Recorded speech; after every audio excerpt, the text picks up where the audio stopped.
Have you ever found yourself in a situation where everything around you seems to be moving at lightning speed, but you feel completely stuck?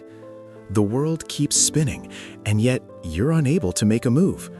Maybe it's a tough decision at work, the pressure of meeting expectations in a social setting, or the daunting thought of performing in front of others.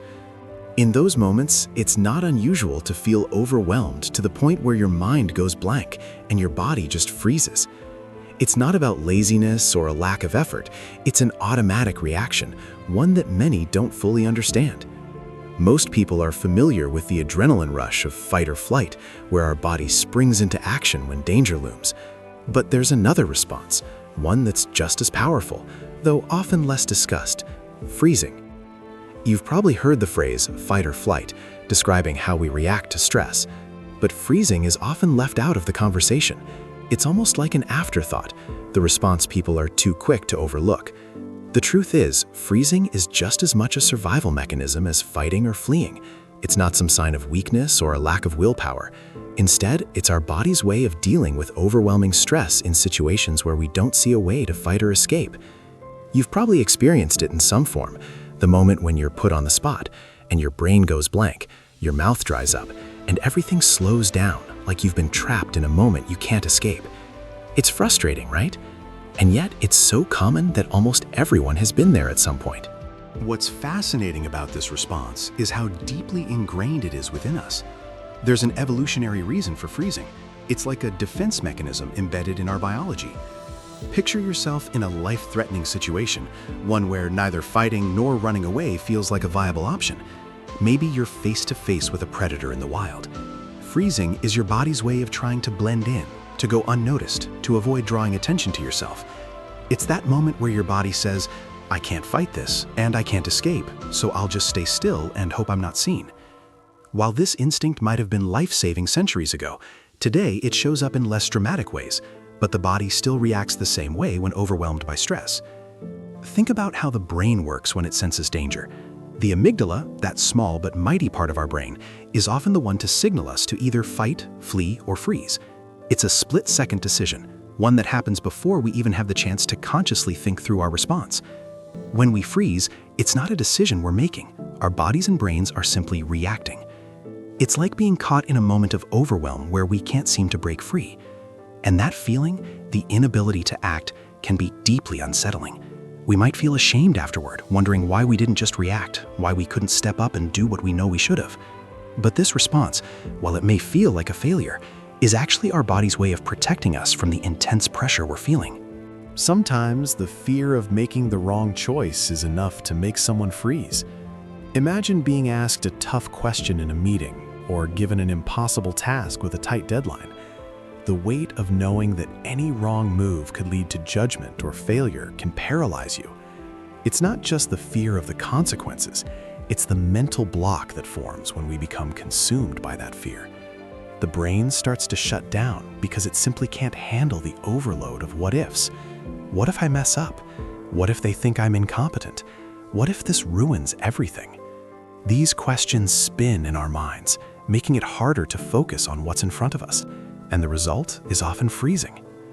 On top of that, the stress of having too many things to juggle can overwhelm us.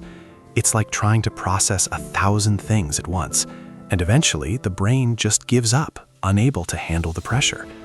This can happen when we're under constant stress, whether it's from work, family life, or personal challenges. Our cognitive resources become depleted, leaving us unable to make decisions or take action. It's as though the more we push ourselves, the less effective we become.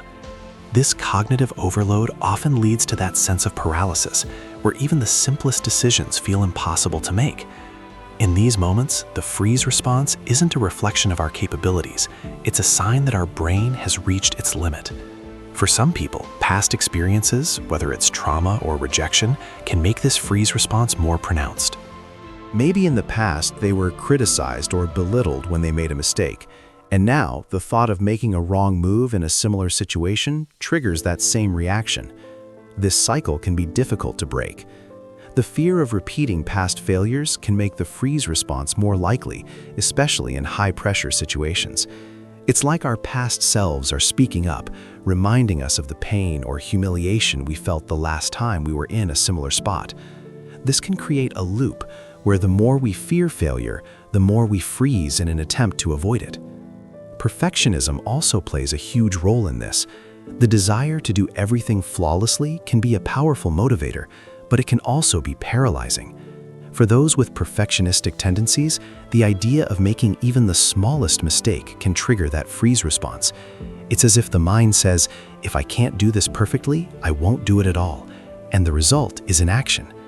It's like standing at the edge of a cliff, knowing you need to take a step, but being terrified of what might happen if you fall. The fear of imperfection can lock us in place, unable to move forward. Low self-esteem also feeds into the freeze response. When we don't believe in our abilities, the pressure to perform can feel like an insurmountable obstacle. The inner dialogue of "I'm not good enough" becomes so loud that it drowns out any chance of action. This lack of self-confidence keeps us from making decisions or taking risks, leading to paralysis when we need to perform. It's as if our mind tells us, "You can't do this," and so we freeze, unable to take the next step. Sometimes freezing happens because we feel overwhelmed by the sheer number of decisions in front of us.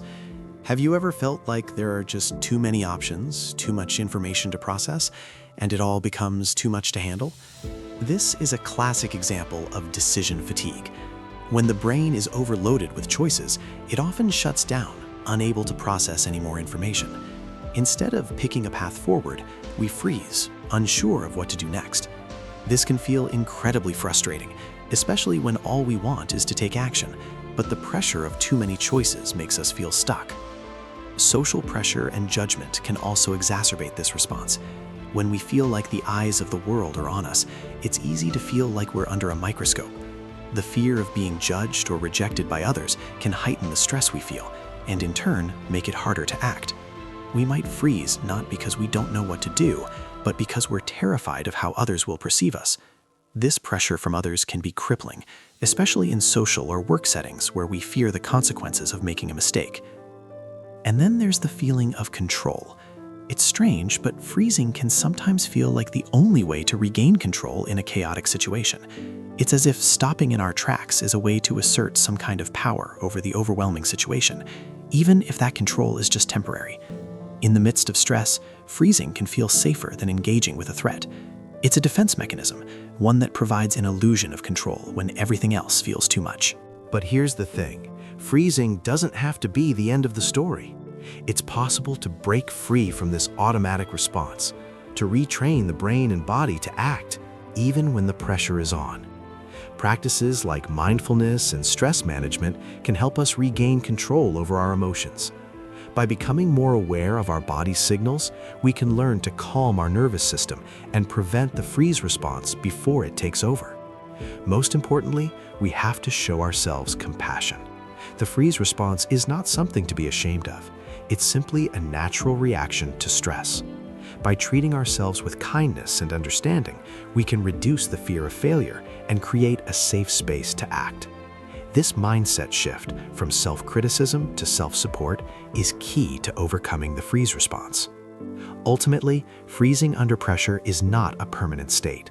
With the right tools and mindset, it's possible to move through those moments of paralysis, to take action even when the pressure feels unbearable. It's about finding the courage to step forward, one small step at a time, and breaking free from the grip of fear.